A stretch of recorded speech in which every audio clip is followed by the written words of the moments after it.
తెలంగాణ రాజకీయం మొత్తం ఇప్పుడు రైతుల చుట్టే తిరుగుతోంది. పంటలు రైతుల పేరుతో అధికార కాంగ్రెస్ పై ముప్పేట దాడి చేస్తున్నాయి విపక్షాలు. పార్లమెంట్ ఎన్నికల వేళ బీఆర్ఎస్ బీజేపీ తలకెత్తుకున్న ఈ కిసాన్ ఎజెండా తెలంగాణ రాజకీయాల్లో కాకపుట్టిస్తోంది.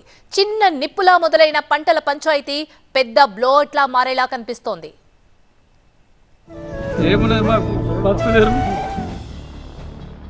పార్లమెంట్ ఎన్నికల వేళ రైతు రాజకీయం సెగలు పుట్టిస్తోంది. రైతులు పంటలు సెంట్రిక్ గా అధికార విపక్షాల మధ్య hot and heat dialogue war నడుస్తోంది. పంటలు ఎండిపోతున్నాయి, రైతులు ఆత్మహత్యలు చేసుకుంటున్నారు, మీకు కనబడటం లేదా, అన్నదాతల ఆర్తనాదాలు వినిపించడం లేదా అంటూ కాంగ్రెస్ ప్రభుత్వంపై దండెత్తుతున్నాయి ప్రతిపక్షాలు. అయితే రైతాంగం కష్టాలకు బీఆర్ఎస్ బీజేపీ పాపాలే కారణమంటూ కౌంటర్ అటాక్ చేస్తోంది కాంగ్రెస్.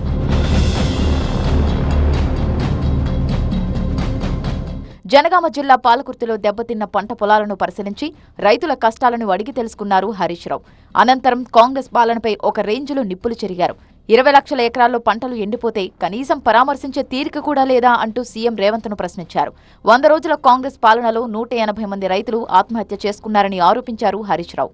ఆనాడేమో ఎలక్షన్ ప్రచారంలో అరచేతిలో వైకుంఠం చూపించిన కాంగ్రెస్ అధికారంలోకి వచ్చిన తర్వాత రైతులకు మాత్రం మొండి చేయి చూపించింది. 2 లక్షల రుణమాఫీ చేస్తామని మోసం చేసింది, 15,000 రైతు బంధు ఇస్తామని మోసం చేసిండ్రు, వడ్లకు 500 రూపాయల బోనస్ ఇస్తామని మోసం చేసిండ్రు, వ్యవసాయ కూలీలకు 12,000 ఇస్తామని మోసం చేసిండ్రు. ప్రభుత్వమే పట్టించుకోకపోవడం వల్ల రైతులకు నష్టం జరిగిందో ఎకరానికి 25,000 రూపాయలు ఇచ్చి రైతుల్ని కాపాడాలి. రైతాంగంపై ప్రేముంటే ఇప్పుడైనా సమీక్ష చేసి రైతులను ఆదుకోవాలని డిమాండ్ చేశారు బీఆర్ఎస్ ఎమ్మెల్యే జగదీష్ రెడ్డి. గ్రామాలలో పరిస్థితులు చాలా దారుణంగా ఉన్నాయి.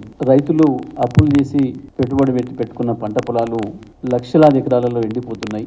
ఈ ప్రభుత్వానికి ఏమాత్రం చిత్తశుద్ధి ఉన్నా, రైతాంగం పట్ల సోయి ఉన్నా, వ్యవసాయ రంగం పైన వీళ్ళకి ఏమైనా అనుభవం ఉన్నా ఎప్పుడో సమీక్ష చేయాలి. 10 ఏళ్ల బీఆర్ఎస్ పాలనకు ఇప్పుడు కాంగ్రెస్ పాలనకు తేడా ఏమీ లేదన్నారు బీజేపీ నేత రఘునందన్ రావు.